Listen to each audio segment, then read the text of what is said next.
Buenas noches, compañeros. Estamos aquí listos para unirnos a la charla de hoy. Esta clase, pues, va a ser casi que la penúltima de la parte doctrinal. Según mis cálculos, solo tendríamos 2 clases la otra semana, 2 clases presenciales. La siguiente semana, 2 clases virtuales. Y finalizaríamos ahí el viernes porque el 17 empezarían los exámenes parciales, perdón, finales ya. Entonces, automáticamente tendríamos la clase de hoy, la otra semana tenemos 2 y la siguiente las últimas 2. Vamos a ver el tema del ejecutivo en materia laboral durante estas 5 charlas. Vamos a hablar también un poco de sentencias de la CC en relación a lo que ya expusieron ustedes, toda vez que se va a evaluar la parte doctrinal, digamos, que es esta, y la parte teórica lleva una serie, más o menos, va a ser una serie en examen final, y van a ver 2 casos de los que ustedes expusieron con preguntas relacionadas al caso. Entonces, sí, estaríamos, digamos, evaluando sus exposiciones. Yo esperaría que pusieran atención o que por lo menos se hayan compartido la información entre los grupos para que esto, pues, al final sea parte de la evaluación, ¿verdad? Yo sí estoy consciente de que a veces la parte práctica es la más complicada, pero es la más importante. La más importante porque ustedes van a en algún momento ejercer la abogacía y si se dedican a materia laboral, pues no digamos. Ahora bien, vamos a empezar con el procedimiento ejecutivo laboral. La mayoría de ustedes creo que ya terminó su curso de procesal civil. Entiendo que fue en el semestre séptimo. Bueno, yo creo que ahorita todavía lo cursan. Pero en procesal civil también ven materia de juicio ejecutivo. Entonces, como el código de trabajo es supletorio, tiene como supletorio al Código Procesal Civil y Mercantil, vamos a utilizar ese mismo código para efectos de estudio en el momento que ustedes tengan a bien estudiar. Quiere decir que vamos a utilizar el Código Procesal Civil y Mercantil para el final y el Código de Trabajo, ¿verdad? La Constitución siempre va a ser parte y útil del examen. Entonces, ya están las reglas, digamos, puestas de que se van a utilizar esos tres normativas, la parte teórica que les estoy compartiendo hoy, que la vamos a ver hoy, y el día miércoles de la otra semana y viernes, porque este viernes no hay clases. Se suspenden por asueto del 1 de noviembre, se corre para día viernes, la universidad lo corrió. Entonces, automáticamente solo tendríamos una clase esta semana, la de hoy. Entonces, vamos a iniciar con el juicio procedimiento ejecutivo laboral, que como les digo, no varía mucho. Si ustedes ya en procesal civil lo vieron, pues van a poder utilizar esos conocimientos también para complementarlo. Siempre vamos a usar el artículo 326, ese ténganlo grabado, que es el artículo 326 del Código de Trabajo que nos envía o nos remite al Código Procesal Civil y Mercantil. Entonces vamos a iniciar en este momento con una definición del concepto de proceso ejecutivo laboral, ¿verdad? Primero vamos a indicar que ejecutar significa cumplir con una obligación. Como ustedes recordarán, en procesal 1, en derecho de trabajo 1 y 2, las obligaciones en materia laboral son prestaciones laborales. Esa es la obligación en sí a la que conlleva un patrono como trabajador. Entonces, esta obligación previamente debe ser reconocida, ya sea judicial o extrajudicialmente. Como recordarán también, ya en el octavo semestre creo que ustedes ya entienden la diferencia entre judicial y extrajudicial. La judicial, pues obviamente la va a ordenar un órgano jurisdiccional, un juez, una sala de apelaciones o una sentencia de la Corte de Constitucionalidad como las que analizamos en las exposiciones. Y extrajudicialmente, en ocasiones, los trabajadores y los patronos llegan a un acuerdo sin intervención de los juzgados, del juez. Entonces, lo que sucede acá es que llega un notario y hace un compromiso, ¿verdad? O un documento notarial para que el patrono se obliga a pagarle las prestaciones en cierta forma. Independientemente de la forma, esto es una obligación previamente reconocida, ¿verdad? Por eso puede ser voluntario. El voluntario por lo general es extrajudicial y el forzado ya viene siendo judicial, porque es el juez el que ordena, ¿verdad? Pactados estos, levantó la mano un compañero, vamos Yo, a ver si nos licenciado, dice. disculpe. ¿El Sí, laudo Jafet. arbitral es judicial o extrajudicial? Hasta donde yo sé es Ahorita, extrajudicial, ¿no? más adelante, les voy a hablar del laudo. Vamos a, cabalmente, tiene razón, y lo vamos a mencionar más adelantito en qué día lo vamos a aplicar hoy. Ok, gracias. Ok, sí, está cabal. No recuerdo si está en la presentación de hoy, pero ya está ¿cómo se llama? En el programa. Yo armé hoy la presentación, complementé unos temas que me faltaban y recuerdo haber visto el laudo arbitral. Si finalizamos la clase y no está en la presentación de hoy, yo se lo mando, como les voy a mandar la información, entonces ya vamos a tenerlo hoy. Entonces, pactados y ordenados por el juez, y el segundo caso se da cuando la ejecución interviene en los órganos jurisdiccionales, ¿verdad? Si en este caso se diera judicial o extrajudicial, de las dos formas se pueden ejecutar. Aquí está cabalmente, Jafet, su respuesta. En el caso de los tribunales de arbitraje, deben ser ejecutados por el juzgado de la zona económica que correspondan. Entonces, quiere decir de que se toma como una sentencia dictada. En este caso no va a ser voluntaria, sino va a ser también forzada, ¿verdad?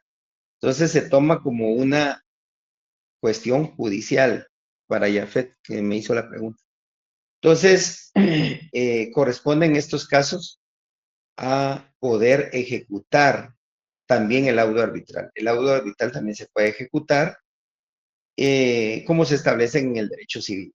¿Por qué en el derecho civil? Porque, como les dije, el Código Procesal Civil y Mercantil en el área de ejecuciones, porque tiene un capítulo, un libro solo de ejecuciones, entonces ustedes van a tener que recapitular este tema que ya vieron en procesal civil, ¿verdad?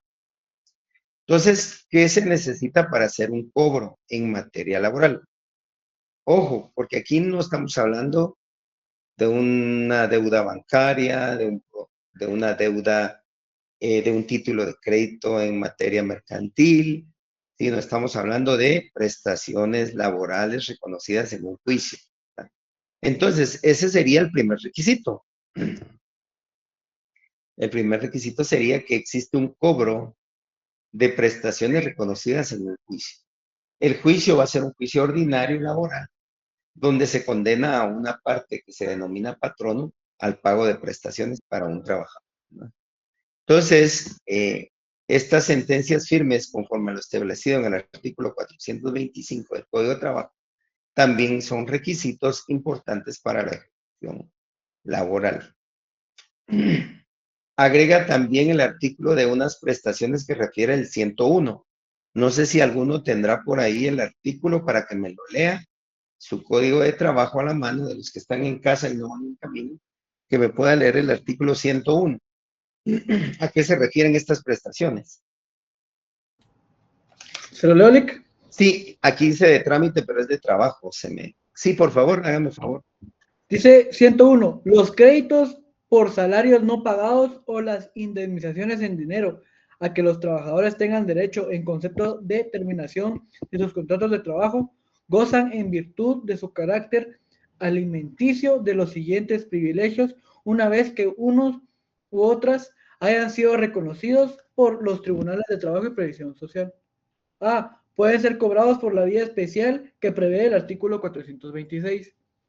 Y B, tienen carácter de créditos de primera clase en el caso de juicios universales y dentro de estos gozan de preferencia absoluta sobre cualesquiera otros, excepto los que se originen de acuerdo con los términos y condiciones del Código Civil, sobre Ahí acreedores está. de primera clase, en gastos judiciales comunes, gastos de conservación y administración de los bienes concursados, gastos de entierro del deudor y gastos indispensables de reparación o construcción de bienes inmuebles. Para los efectos de este inciso, el juez del concurso debe proceder sin pérdida de tiempo a la venta de bienes suficientes para cubrir las respectivas deudas. En Ujú. caso de que no haya dinero en efectivo que permita hacer su pago inmediato, los privilegios a que se refiere el presente artículo solo comprenden un importe de estos créditos o indemnizaciones equivalentes a 6 meses de salario o menos. Ok. Sí, ok, estamos. Gracias, Jeff. Pues como ven, es bien amplio. Nosotros pensaríamos solo prestaciones, ¿verdad? Reconocidas en una secuela.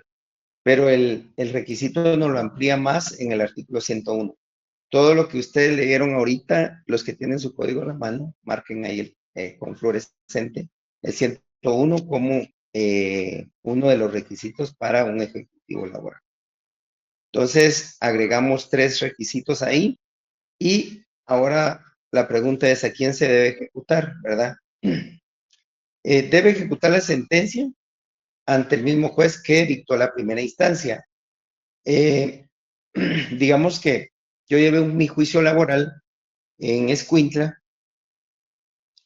no voy a venir a plantear aquí ante los tribunales de Guatemala la ejecución de esa sentencia, sino que es ante el mismo juez. Sobre todo que el mismo juez va a tener los antecedentes, así se llaman los expedientes cuando proceden de un proceso anterior, los antecedentes, los autos, las constancias procesales, son términos utilizados. Ese expediente obra en el juzgado, entonces es más práctico que el mismo juez ejecute esa sentencia, ¿verdad? En el caso de las sentencias de arbitraje, donde se dictó conforme a la competencia, que eso va a variar, depende en qué jurisdicción se hizo. Entonces, acá, en materia de ejecución, siempre va a existir la frase de título ejecutivo. Este es importantísimo, porque en materia de procesal civil y mercantil, no sé si ustedes recuerdan, hay una clasificación de qué son títulos ejecutivos, cuáles pueden ejecutarse. Ahí nos habla de sentencias también, nos regula de documentos, ahí ya nos habla de cuestiones bancarias y algún otro tipo de títulos, pero en materia laboral, el documento que está revestido de título ejecutivo va a ser la sentencia que declara el pago de prestaciones o bien un convenio extrajudicial hecho ante un juzgado, perdón, ante un notario. Entonces, este va a ser el título ejecutivo. Ahora, nosotros en Guatemala sabemos que las circunstancias a veces en un proceso laboral es bien complicado para el trabajador y por ello muchas veces cuando se llega a esta fase de ejecución, el patrono ya no tiene bienes, entonces es bien difícil poderle embargar o ejecutar unas prestaciones. Por ello, yo siempre sugiero a los abogados, o en este caso a los estudiantes, que, como ustedes que van a ser abogados, que cuando inicien un juicio laboral, lo primero que tienen que pedir es una medida precautoria, porque esto permite que en la secuela del juicio, independientemente de que pueda durar 1, 2, 3 años o más, ya esté garantizada las prestaciones. Entonces, cuando usted va a ejecutar, ya va a tener de dónde, pero si viene y espera 3 años para pedir medidas, cuando ya las pide el patrono ya no va a tener bien, ¿verdad? O la empresa cambió, o o la entidad pues ya no es la misma, ¿qué es lo que pasa? Es una sustitución patronal que a veces se da, que siguen siendo las mismas entidades, pero solo cambian de denominación para evadir esas obligaciones laborales. Entonces, como abogados, la recomendación es ejecuten desde el principio una medida precautoria. Con la medida precautoria ya garantizan que este título ejecutivo al final del juicio se pueda ejecutar de mejor manera, sea más efectivo más que todo. En el caso de la ejecución de sentencias en el Código de Trabajo no menciona qué documentos pueden ser títulos ejecutivos, ¿verdad? Pero del análisis de la normativa podemos determinar que los títulos se dividen en, esto no está en el código, sino sería más que todo un análisis de la normativa. Serían documentos originados en una actuación judicial entre lo que salen las sentencias o convenios suscritos ante los órganos. Por ejemplo, ¿se recuerdan que vimos en el parcial 2 la conciliación? Digamos que esa conciliación se hace en la vía judicial. Vienen las partes, patrono trabajador, y convienen hacer el pago de alguna forma y de alguna cantidad. Entonces, este convenio es judicial, sí, pero no se llegó a sentencia, sino que se hizo previo a la sentencia. Entonces, a eso se refieren esos documentos como títulos ejecutivos. Pueden ser sentencias o bien los convenios suscritos. El artículo 426 del Código de Trabajo regula que para el cobro de toda clase de prestaciones en la secuela de juicio, en la sentencia firme de los tribunales, debe hacerse en la sentencia firme. Entonces, ¿qué significa una sentencia firme? Eso, digamos, a estas alturas del octavo semestre, ya casi empezando el noveno, debemos de saber qué es una sentencia firme. La sentencia firme es aquella que ya no tiene ningún recurso pendiente de resolver, es cuando ya se tiene por finalizado el juicio, digamos que ya se llegó a sentencia, ya se llegó a sala de apelaciones en apelación, ya se llegó a, ¿cómo se llama? Amparo, si se diera el amparo, acción de amparo, y ya se llegó a apelación de acción de amparo ante la Corte Constitucional. Entonces, ya finalizando todo ello, ya la sentencia firme ya puede ser ejecutada.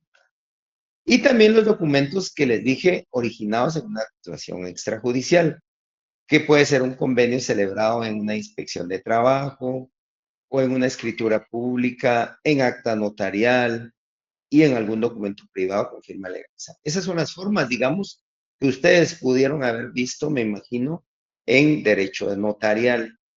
Eh, ya eso, digamos, ya no se explica porque se supone que ya lo saben ustedes, que es un instrumento público, que es una escritura pública, que es un acta notarial y que es un documento privado con firma legalizada.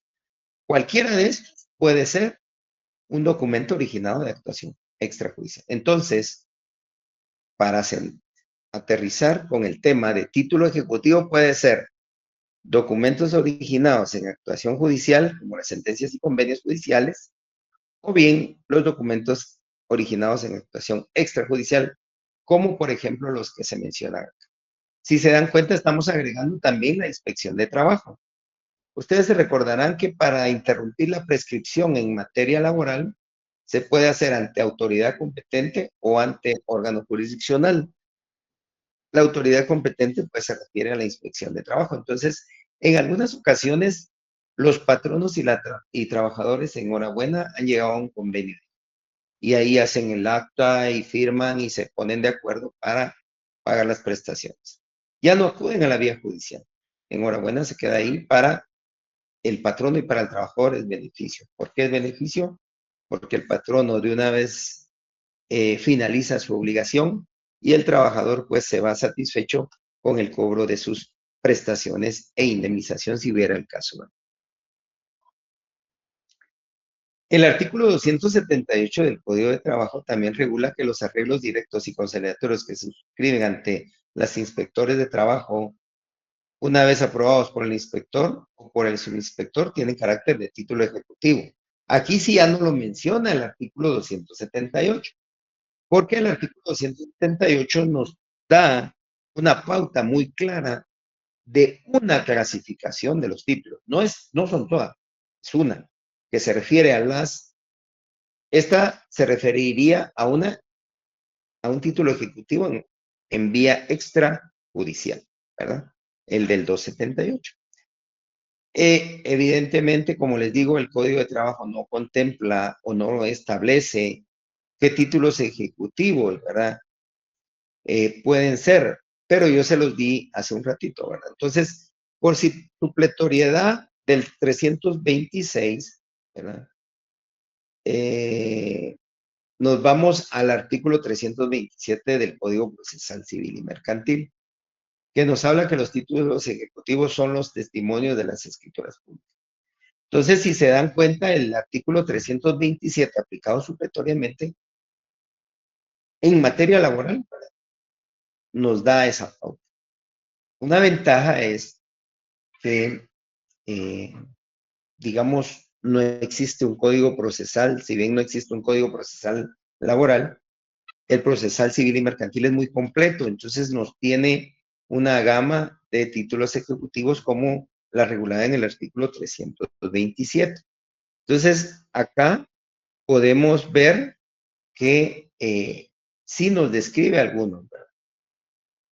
Asimismo, no regula tampoco que un documento privado pueda ser idóneo para ejecutar unas prestaciones. Pero en el numeral 3 nos dice que el documento privado emitido por persona capaz y con firma legalizada por notario también constituye título ejecutivo. Entonces, si se dan cuenta, si bien el Código de Trabajo no lo establece, nos salva, digamos, eh, la circunstancia del 327. Esto nos puede servir para el efecto de que en el caso que ustedes como abogados litigantes en su momento estén ejerciendo la defensa de un trabajador, puedan utilizar esta normativa para iniciar el proceso ejecutivo laboral, ¿verdad? Y enhorabuena tendrían un título. Ahora dirá uno, pero si ya hicieron un acuerdo, se supone que el patrón no se va a pagar, ¿verdad? Hizo una escritura o hizo un documento privado, o enhorabuena también lo hizo en la inspección previo a ello. Pero ¿qué pasa? A veces los patronos hacen su convenio, pero a la hora de querer pagarse, de querer cobrar el trabajador, ya no se hacen responsables. Entonces ello complica, ¿verdad? Porque ya no pueden ejecutar, no pueden, perdón, cobrar, pero sí pueden ejecutar. Sí, compañero, levantó la mano. Sí, que en ese caso podría entrar, por ejemplo, un acta notarial de compromiso de pago. Digamos que se comprometió a que le iba a pagar las prestaciones y todo esto y no le pagó. Pero con firma legalizada, ¿verdad? Sí, sí, confirma la realizada Ujú, o ante notario el acta, un acta ujú. notarial. Sí, sí, ahí como la que le mencioné anteriormente. Vamos a regresar. Aquí dice acta notarial y documento privado con firma legalizada. Entonces los dos constituyen también un documento útil para... Yo siempre he sido de la idea de que en materia extrajudicial a veces tiene más efectividad una escritura pública. Lo que pasa es que como el costo es más alto, ni el trabajador ni el patrón no quieren asumir ese costo. Entonces lo hacen en un documento privado para evitar ese costo. Pero lo ideal sería que si lo pueden llegar en inspección de trabajo, ahí no cobraría, no les cobran. Entonces, hacer el convenio. Pero ustedes como abogados también pueden suscribir este tipo de documento, ¿verdad? En algún momento, ¿verdad? ¿Levantó alguien más la mano o no? Ahí está. Entonces, en el proceso ejecutivo laboral podemos plantear una acción ejecutiva. Eduardo Couture, dicen unos otros, dicen Couture, que es una palabra francesa, si no estoy mal, fue citado por el doctor Mauro Chacón Corado. Él fue docente en la Universidad de San Carlos hace muchos años. Lamentablemente ya falleció, pero él hizo dos libros de procesal civil muy completos, no sé si ustedes lo tienen. Esos dos libros, pues en mi caso yo los utilicé para estudiar mis privados, fue muy completo. Es un poco complejo el libro, pero es muy bueno. Y él en ese libro, en uno de estos libros, me imagino, porque él tiene procesal civil 1 y procesal civil 2, tiene los dos tomos, ¿verdad? venden esos libros todavía en la librería jurídica. Y ahí en ese libro él cita a este tratadista. Y lo que dice que el poder jurídico que tiene todo sujeto de derecho de acudir a los órganos para reclamar la satisfacción de una prestación es la acción ejecutiva. Él nos da una definición de lo que es acción ejecutiva. Entonces, en sí es un poder o una fuerza, digamos, que uno tiene de poder acudir a un juez o a un órgano jurisdiccional para que a través de él se pueda reclamar la satisfacción de una pretensión, que puede ser un cobro. En el caso de que estamos hablando, esa pretensión es un cobro de prestaciones laborales. Y en algún caso podría ser de indemnización, dependiendo cómo fue la secuela del juicio. Entonces, en ese sentido, la acción ejecutiva tiene ese poder jurídico, ¿verdad? Es un poder jurídico que tienen los sujetos de derecho. En este caso, un sujeto podría ser un trabajador de una entidad que fue despedido y que necesita el cobro de sus prestaciones. Entonces va a acudir a un juez y el juez, pues, a través de esa acción ejecutiva deberá realizar el procedimiento que vamos a ir viendo durante el curso de estos temas del curso. Entonces lleva aparejada una obligación. Es importante estos tres términos porque esto lo vieron, me imagino, en procesal civil, que para que un título ejecutivo sea efectivo, digamos, debe de aparejar una obligación que contenga dinero líquida y exigible. Cantidad de dinero líquida y exigible. Esas son las tres características del título ejecutivo, ¿verdad? Sin una de estas, no podría ser título ejecutivo. Es decir, que al momento de hacer el acta de la que me menciona Jafet, o del reconocimiento de deuda, o de la escritura, de lo que sea, ¿verdad?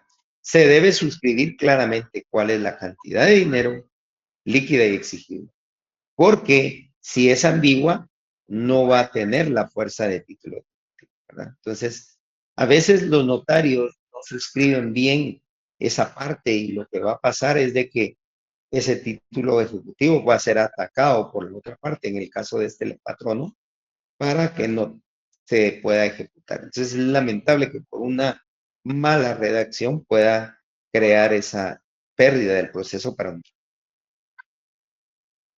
Entonces, para que la acción ejecutiva para el cumplimiento del pago de prestaciones que fueron dejadas de pagar a un trabajador pueden muy bien hacerse dos circunstancias. En el primero de los casos, el juez ordena el requerimiento de pago. Este ya es, digamos, la acción ejecutiva cuando ustedes acuden al juez para iniciar. Entonces, el juez viene y ordena el requerimiento de pago. Eso es lo primero que va a ordenar. Aquí, digamos, ya no existe aquello de que tengo que probar mi relación laboral, de que debo de probar si había características de un contrato de trabajo, si yo era dependiente o no, si mi contrato era a plazo fijo. Aquí ya no vemos nada de ello. Aquí ya no vemos nada de ello. Porque aquí lo único que se hace es el requerimiento de pago. Eso es realmente. Entonces, dentro del tercer día de notificada la liquidación o estar firme la resolución del recurso de rectificación, eh, el, que el obligado no hiciera efectivo el pago. Entonces, aquí es donde yo inicio mi acción ejecutiva. Si se dan cuenta, la rectificación se da después de la sentencia. Ahora, lamentablemente, en la práctica hemos visto que, digamos que usted es trabajador y plantea su liquidación, tanto de una sentencia, o sea, aquí ya dictaron sentencia hace años. Usted plantea su liquidación y dice, bueno, de indemnización es tanto, de vacaciones tanto, de bono 14, aguinaldo, etcétera, etcétera. Hace una gama, una lista, sus prestaciones y presenta la liquidación ante juez. El juez la aprueba y va a decir sí o no, o va a modificar algunos rubros, o puede confirmarlo. ¿Qué pasa? El juez viene y da por sentado que es esa cantidad líquida exigible. 100,000, usemos una cantidad, 100,000. Viene el patrono y plantea recurso de rectificación de conformidad con el artículo 426 del Código de Trabajo. ¿Qué es la rectificación?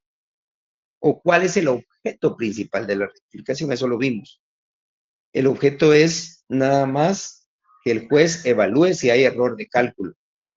Eso es nada más. Aquí ya no digo yo, mire, fíjese que las vacaciones no corresponden porque él era 0,29 o porque en el estado, digamos, o porque él no era un trabajador a plazo indefinido, qué sé yo.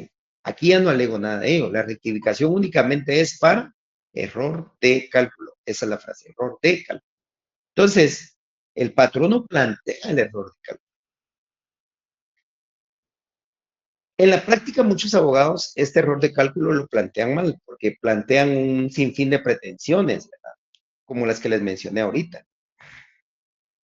Y empiezan a atacar la relación laboral, empiezan a atacar el tipo de contratación, empiezan a alegar un sinfín que la persona cometió una falta y que por eso fue despedido. Eso aquí ya no prospera, porque eso ya fue juzgado, ya es cosa juzgada. Aquí únicamente van a juzgar el monto de la liquidación, el error de cálculo si hubiera, y el juez tiene dos salidas. Confirma la liquidación, se tiene razón, me confundí, yo le estoy dando 10 años de vacaciones, y el artículo 336, creo que es, no estoy mal, dice que solo son 5 años. Entonces, ¿qué pasa acá?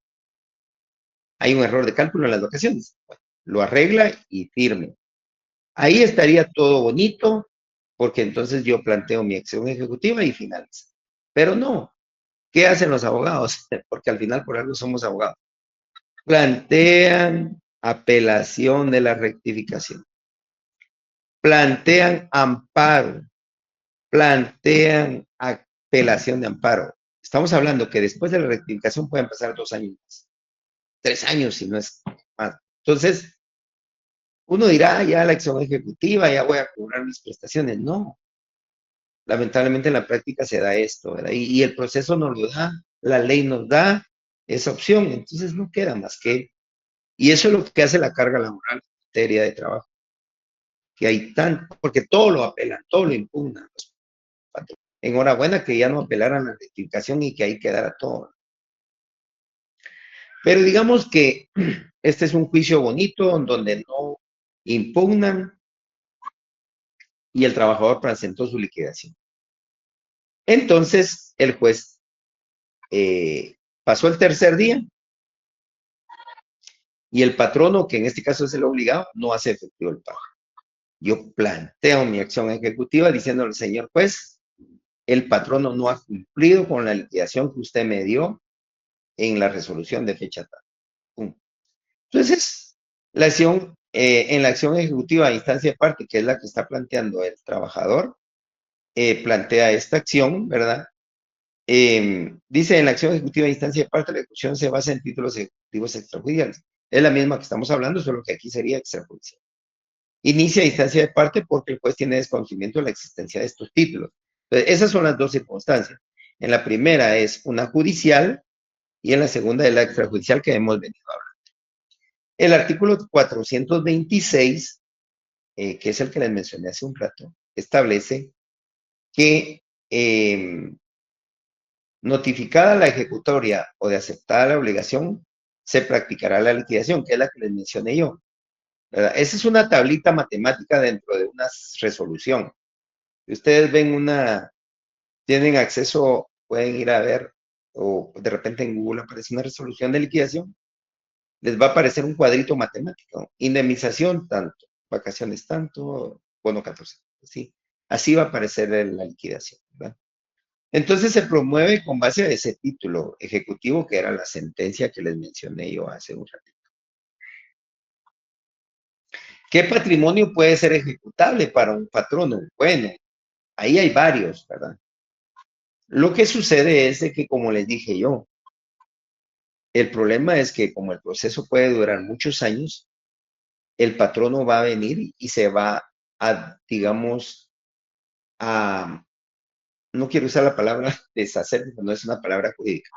Digamos que se va a va a trasladar el dominio de sus bienes a otra persona, si fuera un bien inmueble, un vehículo, o va a vaciar sus cuentas, ¿verdad? Va a trasladar los fondos a otra cuenta. Entonces, ¿qué pasa? No hay un patrimonio ejecutable. Entonces, por eso les dije yo al inicio, recomendable es ustedes como abogados, lo primero que van a pedir es un embargo precautorio de las cuentas bancarias, de los bienes, anotación de demanda en de repente un bien inmueble a nombre del patrón. Ahora, cuando son entidades, pues ha surtido mucho efecto. Yo caso vi que demandaron por 1 millón de quetzales y el trabajador pidió el embargo de una cuenta bancaria donde había más de 2 millones. Entonces, ¿qué hizo la entidad? Tuvo que llegar rápido a un acuerdo con el patrono, con el trabajador, perdón, para liberar sus cuentas porque estaban embargadas. Entonces, eso es efectivo para que un abogado lo plantee. Ahora, el problema va a ser también que cuando planteen no tenga bienes, pero eso ya serían otras circunstancias. Por eso, yo siempre recomiendo de que ustedes puedan, eh, yo siempre recomiendo que ustedes puedan verificar antes de iniciar una demanda qué bienes tienen los patronos. Y a través de los registros públicos se puede lograr, eso es bueno. Los registros públicos pueden en algún momento dar información de los bienes. Entonces, usted plantea embargo inmediato de cuentas, de bienes, etc. Entonces, ahí ya va a garantizar que su cliente como trabajador pueda cobrarse a fin. Ahora, ¿qué va a pasar si ustedes como abogados van a ser abogados patronalistas? Entonces, aquí la moneda va a ser al revés, ¿verdad? ¿Qué tengo que hacer? Ver inmediatamente cómo cubro cómo manejo mis cuentas para evitar este embargo. Ahora, también, ojo, porque también tienen que hacerle ver como asesores, abogados, ustedes estudiaron derecho penal y existe un delito de alzamiento de bienes. Si se logra probar que el patrono durante la escuela de juicio previo a él vino y trasladó bienes y salió, digamos, de la propiedad de él, ese es un delito de alzamiento de bienes. Entonces, pueden denunciar al patrono por un delito. Entonces, también como abogados del patrón deben de hacerle ver eso. Y si no, pues obviamente controlar ello para evitar el control, el embargo. Pero por lo regular, la mayoría de abogados litigantes defienden trabajadores, ¿verdad? Es poco los que defienden patronos. No obstante a ello, todos tenemos derecho a defensa. Tanto un patrono como trabajador tiene derecho a defensa. Y ahí sí no hay parada.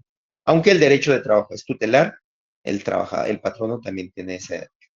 Entonces, los procesos ejecutivos para compeler a la persona al pago de una obligación con un título que responda incluso con sus bienes o derechos que forman parte del patrimonio, lo que se conoce como patrimonialidad de la obligación. O sea, podemos hablar de bienes, de derechos, patrimonios, ¿verdad? Y ustedes en derecho civil vieron toda la cantidad de bienes que existen, ¿verdad? Que pueden ser embargados. Ya no les menciono ello porque es parte del conocimiento común que tenemos. Aunque el Código de Trabajo nuevamente no regula específicamente qué bienes pueden embargarse, ¿verdad? Pero por eso les digo yo, ustedes recibieron derecho civil, procesal civil. ¿Verdad? Entonces ahí es donde vamos a ver cuáles obligaciones pueden embargarse por un título ejecutivo, ¿verdad? El artículo 428 del Código de Trabajo nos establece que en los casos no previstos en el presente capítulo, el juez por analogía debe seguir en cuanto sea aplicable los trámites del procedimiento ejecutivo del Código Procesal Civil y Mercantil. Si se dan cuenta, no solo el 326 del Código de Trabajo nos crea la analogía para el procesal civil y para la ley del organismo judicial, pero esto es en todos los temas, en todas las instituciones jurídicas de derecho de trabajo. Pero el 428 es específico de analogía para procedimientos ejecutivos, ¿verdad? Entonces podemos usar los dos, no es uno descartable del otro, sino que también lo podemos usar. Vámonos al artículo 306 del Código Procesal Civil y Mercantil. Con base al 428, que mencioné anteriormente, vayan anotando ahí en sus códigos, ¿no? Nos vamos al 306 del Código Procesal Civil y Mercantil. ¿Qué haría yo? En el 428 le hago un paréntesis y le pongo artículo 306 del Código Procesal Civil. Porque aquí nos regula qué patrimonio no puede ser embargado y aplica para el Código de Trabajo. No puedo embargar parcelas concedidas para administración pública, no puedo embargar ejidos de pueblos, ¿verdad? No puedo embargar sumas debidas a los contratistas de obras públicas. Aquí se refiere más que todo a bienes públicos, ¿verdad? Tampoco la totalidad de salarios y de honorarios, ¿verdad? En este caso, en el punto 3, no estaríamos hablando de una sociedad. Porque, por ejemplo, yo puedo tener mis salarios, mi salario gano una cantidad y ustedes piden el embargo del salario del patrono que ustedes saben que trabaja para alguna entidad, de gerente, por ejemplo. No le pueden embargar el total del salario, porque por eso existen los porcentajes autorizados. ¿Y dónde regula el porcentaje? En el procesal civil. Entonces nos vamos al procesal civil, eso ya lo saben ustedes. Digamos, no lo tocamos acá, pero ya lo saben. Esos porcentajes están autorizados. Y solo en materia de familia puede embargarse un poco más, ¿verdad? Entonces, eso tampoco es embargable. Las pensiones puede hacer de que un patrono tenga pensiones alimenticias que pagar. No le pueden embargar eso a las personas. Muebles, vestidos del deudor, ¿verdad? De su familia, tampoco pueden embargar. Libros, útiles, instrumentos. Es una gama, son como 14 incisos. Los derechos cuyo ejercicio es meramente personal, como el uso de habitación o usufructo. Los montepíos se refieren a las jubilaciones, ¿verdad?, que tienen las personas en el Estado. Las que se originen por seguros. Ni los sepulcros ni los mausoleos. Miren, esto es en materia civil, pero aplica a materia laboral. Eso yo creo que ya lo vieron ustedes, que en el caso de, yo digamos, tengo mi mausoleo donde tengo mis familiares fallecidos, ¿verdad? De lo que era ahí. Eso no se puede embargar. Los bienes exceptuados por leyes especiales también. Y las naves mercantes. Todo ello, todo lo que vimos ahorita, es bienes inembargables. Que aplica para procesal civil y aplica para laboral, no hay pierde. Eso siempre va a ser igual. Si yo les dijera, ¿qué aplico? Una pregunta, digamos, ¿qué aplico como bienes inembargables en materia laboral? Los regulados en el artículo 428, perdón, 306. 428, Código de Trabajo, y 306 del Procesal Civil. De la mano para determinar qué bienes son inembargables. Hasta acá no sé si hay preguntas y si no, pues vamos casi que cerrando por la hora. Ya la última pregunta. Ya la última presentación que tenemos. ¿Qué se concluye entonces? Que el patrimonio ejecutable en los procesos ejecutivos de materia laboral que pretenden el pago de las prestaciones y que no pagó un patrono a un trabajador pueden embargarse para ejecutar al tenor de lo que establece el 306, ¿verdad? O sea, el 306 nos da la limitante para no embargar. Todo lo que está fuera del 306 es embargable. Que pueden ser bienes muebles, bienes inmuebles, cuentas bancarias. La cuenta bancaria es una de las más efectivas, ¿verdad? Ahora bien, existe una jurisprudencia muy importante que no es en materia laboral.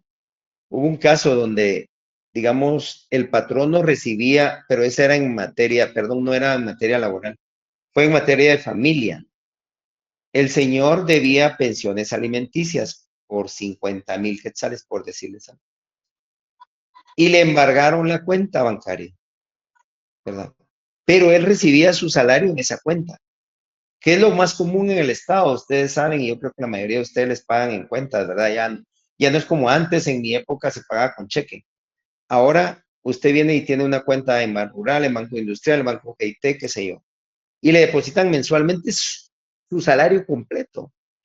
Y entonces, ¿qué pasa si hay una acción ejecutiva de embargo? En el caso de familia, por ejemplo, es el ejemplo que les tengo. le embargaron los 10,000 quetzales que le depositaron, digamos, en su salario. Entonces, ahí le están embargando el 100% de su salario. No pueden embargarle esa, aunque la cuenta sí tiene 10,000, es su salario. Y como la normativa prohíbe que le embarguen, tengo que presentar un incidente ante el juez para decir, mire, ese es mi salario y solo me puede embargar el 30%, por decirles algo. Entonces, ¿qué pasa? Me devuelve. Pero no es inmediato, es lo malo. Usted va a pasar embargado su salario completo en un tiempo en lo que dura un juicio, ¿verdad? Puede durar varios meses a veces. Entonces, ese es problema a veces con el sistema de depósitos de salarios, ¿verdad? Porque me embargan. Y en materia laboral puede surgir, aunque en materia laboral, por lo regular, las demandadas son entidades sociales. Entonces no se da mucho esto del embargo de salarios, ¿verdad? Sino que es más que todo depósitos bancarios eh,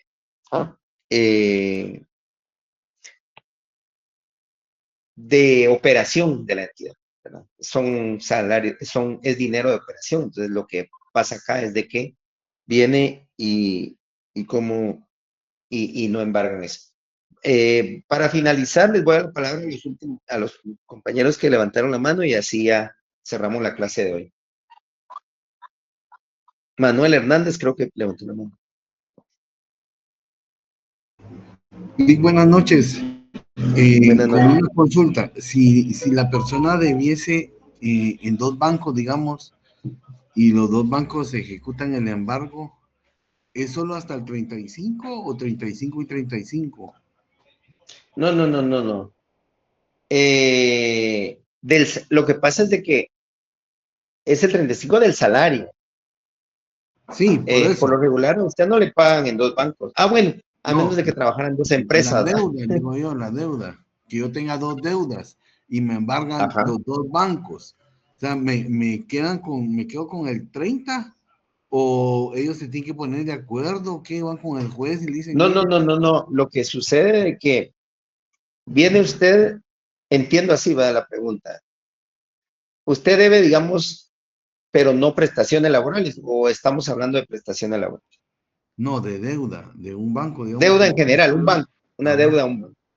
Yo le debo a un banco un préstamo y no me lo paga, y no lo pago, ¿verdad? Entonces, me embargan el 35% de mi salario, el 30% de mi salario. No, no es, digamos, el 30% de lo que usted tiene depositado en su cuenta, sino es de mi salario.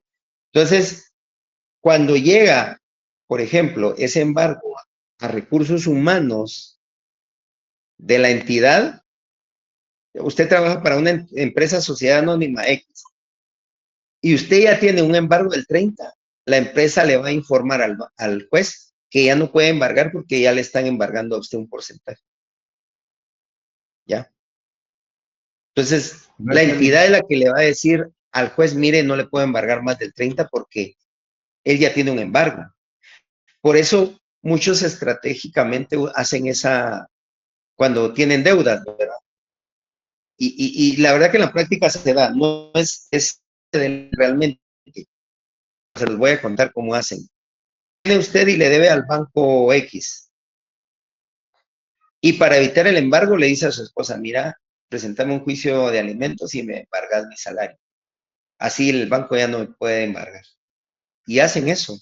Pero ya es un convenio entre la esposa y la esposa viene y va a traer el dinero y se lo da a él, porque es parte de su negocio. No es justo, no es correcto, es ilegal, es como fraude de ley, pero lo hacen, ¿verdad? Porque entonces ahí ya no pueden embargar más del porcentaje que ya le embargaron. Entonces el banco va a verse vedado a poder embargar, porque le va a decir el recursos humanos, que es el que informa, mire, no le puedo embargar porque él ya tiene un embargo de alimentos, por tanto, ¿verdad? Entonces no es que sea un porcentaje por cada deudor, si no, olvídese, se queda sin salario el trabajador, ¿verdad? A eso se refería, man.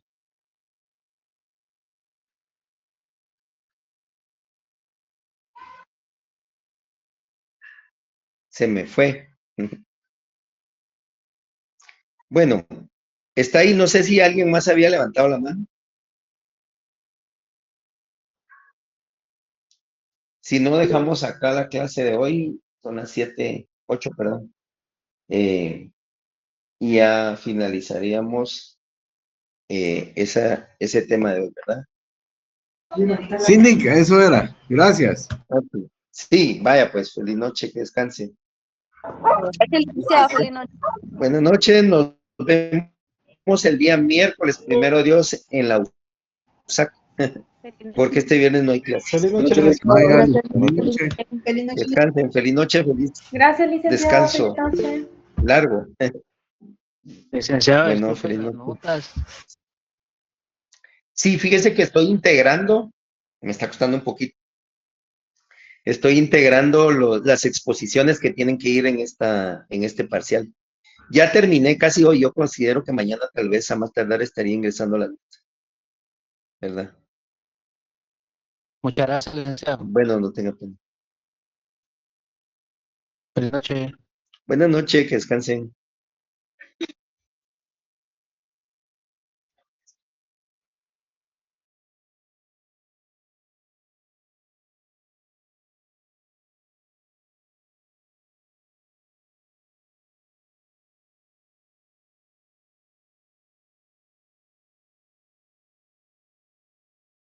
Hola, Lick. Disculpe que hacer un comentario.